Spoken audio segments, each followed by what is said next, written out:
Seguramente todos ustedes habrán oído la célebre frase «y sin embargo se mueve», atribuida a Galileo cuando un tribunal de la Santa Inquisición le hizo jurar de sus ideas de que la Tierra giraba alrededor del Sol. Sin embargo, es seguramente mucho mejor esta otra cita del mismo Galileo para abrir esta serie de programas de matemáticas. Decía Galileo: «El universo es un libro escrito en el lenguaje de las matemáticas, siendo sus caracteres triángulos, círculos y otras figuras geométricas, sin las cuales es humanamente imposible comprender una sola palabra. Sin ellos solo se conseguirá vagar por un oscuro laberinto». Aunque la frase pueda parecer un poco excesiva, Galileo llevaba razón. Y de hecho, desde el siglo XVII hasta nuestros días, un sinfín de fenómenos naturales se han explicado gracias a las matemáticas. Newton, que por aquellas coincidencias de la historia nació el mismo año que moría Galileo, no solamente vino a dar la razón a Galileo, sino que demostró, exclusivamente basándose en las matemáticas, las leyes que regían el movimiento de todos los astros del sistema solar. No es ninguna casualidad que un tripulante del Apolo 11, cuando la nave estaba abandonando la órbita terrestre, comunicase al mundo: ahora es Newton quien nos conduce. Desde entonces, no solamente en la física, sino en la práctica totalidad de las ciencias, en la biología, en la química, en la economía, en la medicina, las matemáticas se han demostrado como un instrumento imprescindible para comprender y explicar el universo que nos rodea. Pero no solamente para comprender y explicarlo, sino para hacerlo también más confortable.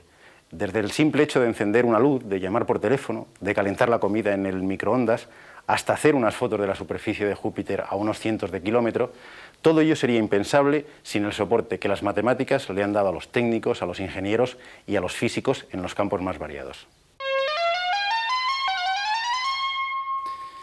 Para tranquilidad de todos ustedes, y antes de que apaguen el televisor o cambien de canal, les queremos decir que nuestro objetivo no es en absoluto sumergirnos en un océano de fórmulas, de ecuaciones, de logaritmos y de otros tecnicismos que seguramente a ustedes les traen recuerdos poco gratos. Nuestro objetivo es menos pretencioso.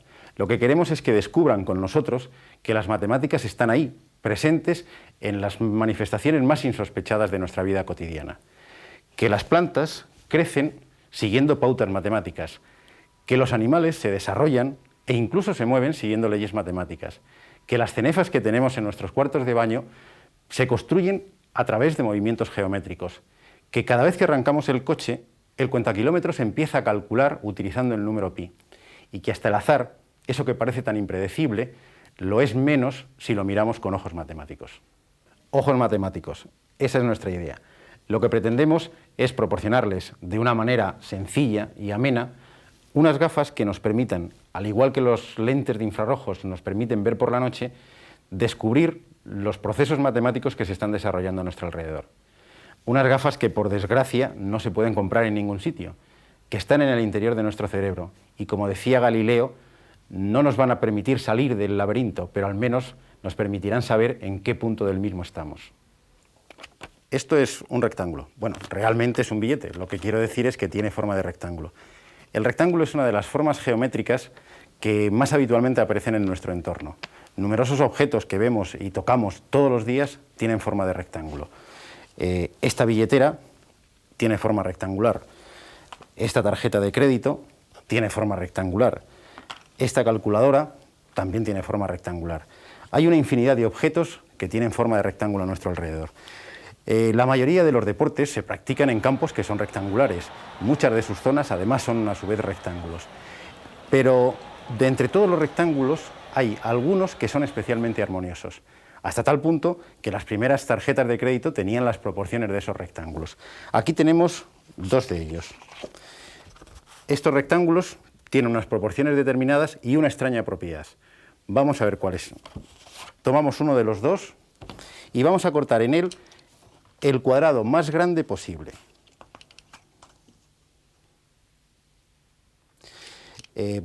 Ya lo tenemos marcado previamente, lo cortamos y lo que obtenemos es otro rectángulo que, si lo comparamos con el rectángulo original, tienen exactamente la misma forma. Los matemáticos decimos que son semejantes, es decir, tienen los lados proporcionales. Esta propiedad no ocurre con todos los rectángulos. Si hubiésemos cogido otro con unas dimensiones distintas, pues lógicamente el rectángulo que obtenemos no sería semejante al original. Vamos a comprobarlo con este otro. Aquí tenemos dos rectángulos que son exactamente iguales y vamos a hacer el mismo proceso. Vamos a cortar el cuadrado más grande posible de uno de ellos. Tenemos ya marcada nuestro cuadrado, lo cortamos igual que antes, lo quitamos y efectivamente estos dos rectángulos no se parecen en forma en absoluto. Sus dimensiones no son en absoluto proporcionales. Esta propiedad solo la tienen una clase muy especial de rectángulos, que son los que conocemos como rectángulos áureos. Son los rectángulos que teníamos al principio. Si dividimos la longitud del lado largo de uno de estos rectángulos especiales entre la longitud del lado corto, obtenemos un número muy especial, tan especial que recibe el nombre de número de oro. ¿Por qué es tan especial este rectángulo? De hecho, los griegos ya lo conocían. Está presente en muchas de sus manifestaciones artísticas, sobre todo en sus templos y en sus esculturas.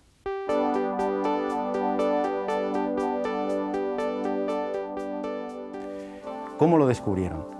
Seguramente fue al intentar dividir un segmento de una manera muy especial. Buscaban que la razón entre la parte mayor del segmento y la parte menor coincidiese con la razón entre la longitud total y la longitud de la parte mayor. Para aquellos que les gusten las ecuaciones, el problema se reduce a esta sencilla ecuación. Asignemos 1 a la longitud del segmento más pequeño y llamemos x a la longitud del segmento más grande. La relación establecida por los griegos sería 1 más x partido por x igual a x partido por 1. Si transformamos esta ecuación, obtendríamos esta otra más sencilla, x al cuadrado igual a x más 1. Es decir, x al cuadrado menos x menos 1 igual a 0, que es una sencilla ecuación de segundo grado, cuya solución es x igual a 1 más raíz de 5 partido por 2, es decir, 1,61, 80, 33, 9, etc. Este es el número de oro. En esta expresión queda de manifiesto la vinculación estrecha entre el número de oro y la raíz cuadrada de 5. El hecho de que los griegos y posteriormente artistas de todas las épocas hayan adoptado esta proporción como modelo de armonía y de belleza ya sería motivo suficiente para tratar a este extraño número con respeto. Artistas y matemáticos tan notables como Luca Pacioli, como Leonardo da Vinci o como Alberto Durero han designado a este número con nombres tan expresivos como sección áurea, razón áurea o divina proporción. Desde el Renacimiento, grandes pintores han utilizado en sus obras maestras dimensiones relacionadas con la razón áurea.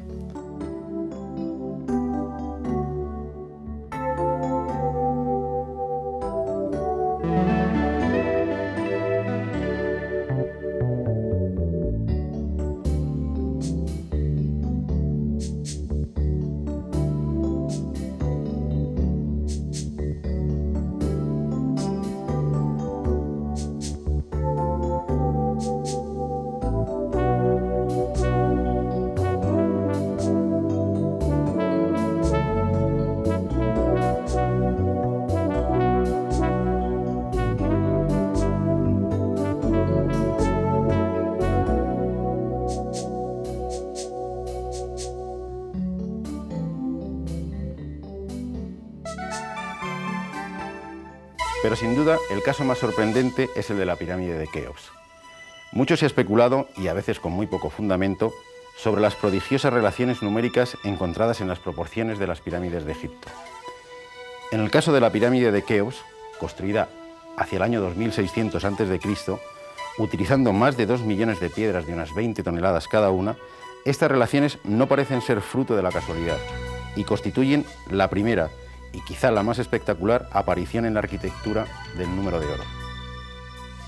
Heródoto, el famoso historiador griego del siglo V a.C., Cuenta que los sacerdotes egipcios le habían mostrado el hecho de que las dimensiones de la pirámide eran tales que el cuadrado de la altura total era exactamente igual al área de una de las caras. Este dato, atribuible a un exceso de meticulosidad del arquitecto egipcio, no es en sí nada llamativo. Pero si analizamos las características geométricas que de él se deducen, podemos descubrir con asombro que los egipcios, hace 3000 años, ya conocían y aplicaban la razón áurea. En efecto, el número de oro aparece no una vez, sino hasta 3 veces en relaciones numéricas entre distintos elementos de la pirámide. Así, la razón entre la altura de una cara y la mitad del lado de la base es 1,618, es decir, el número de oro. Pero no acaban aquí las sorpresas.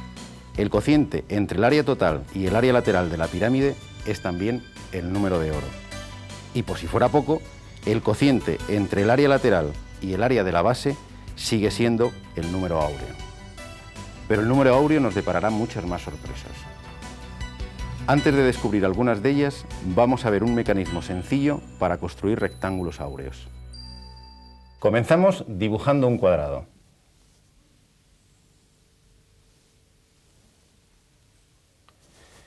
Sobre este cuadrado marcamos el punto medio de uno de los lados y trazamos un arco de circunferencia cuyo radio sea la distancia desde este punto medio hasta el vértice superior hasta que encuentre a la prolongación del lado inferior.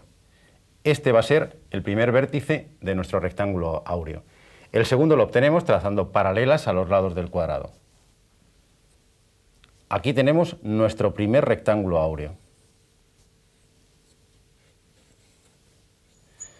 A partir de ahora, obtener nuevos rectángulos áureos es una tarea bastante fácil. Basta con trazar sobre el lado más largo del rectángulo anterior un cuadrado y así obtendríamos nuestro segundo rectángulo áureo. Si sobre este nuevo rectángulo áureo trazamos otro cuadrado cuyo lado sea la longitud del lado mayor del rectángulo, obtendremos un tercer rectángulo áureo. Estos rectángulos tienen una propiedad interesante. Si unimos mediante arcos de circunferencia los vértices consecutivos de los cuadrados, obtendremos una curva muy especial que se llama espiral de Durero. Efectivamente, nos ha parecido una curva muy familiar, una espiral que nos recuerda mucho a las conchas de algunos caracoles y a los cuernos de algunos rumiantes.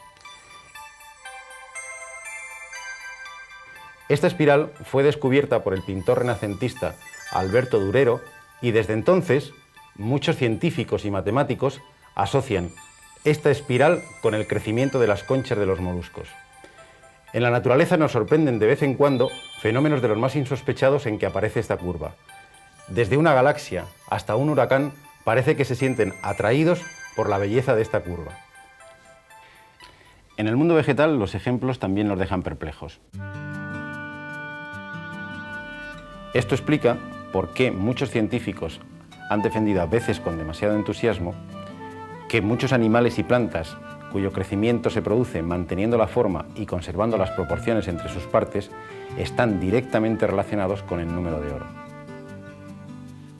La naturaleza presenta con sospechosa frecuencia formas relacionadas con los pentágonos. ¿Estos fenómenos estarán relacionados con nuestro amigo el número de oro? Para responder a esta pregunta, tenemos que remontarnos a un símbolo que utilizaba la escuela pitagórica. Pitágoras y su escuela constituían una sociedad secreta de carácter religioso-filosófico y sus adeptos se identificaban entre sí utilizando este símbolo. Este símbolo se llama pentagrama o pentágono estrellado. En el pentagrama aparecen segmentos de distintas longitudes. Aquí tenemos el primero, el segundo, el tercero y el cuarto. Pues bien, todos estos segmentos están relacionados entre sí mediante el número de oro. De esta manera, el cociente entre el primero y el segundo es exactamente la razón áurea, pero el cociente entre este y el tercero es también la razón áurea. Y por último, el cociente entre el tercero y el cuarto sigue siendo la razón áurea. ¿Será este el motivo de la predilección de muchas plantas y animales por las formas pentagonales?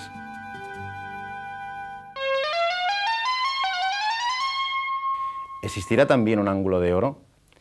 Pues efectivamente, podemos dividir la circunferencia en dos ángulos de tal manera que la razón entre el ángulo mayor y el ángulo menor sea exactamente el número de oro. El menor de estos ángulos mide aproximadamente 137 grados 30 minutos.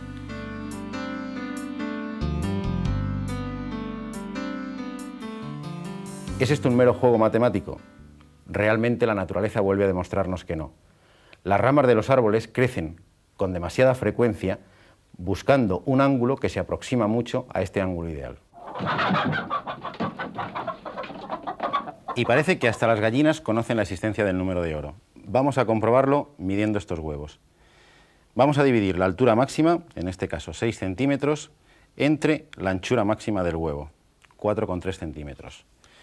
Utilizamos la calculadora, 6 centímetros dividido entre 4,3 centímetros, obtenemos un resultado que es 1,39. Vamos a comprobar en otro huevo.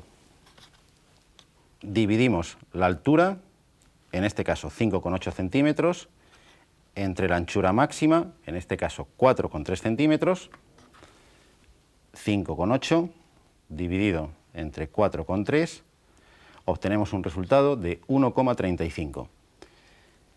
Efectivamente, ninguno de estos dos números parece coincidir con el número de oro, pero lo que ustedes pueden comprobar en sus casas es que si con cualquier huevo dividimos la altura máxima entre su anchura máxima, vamos a obtener siempre un número que va a estar comprendido entre la raíz del número de oro, que mide 1,27, y el propio número de oro, 1,61. Eso sí, les aconsejo que lo prueben con huevos duros para evitar cualquier accidente doméstico.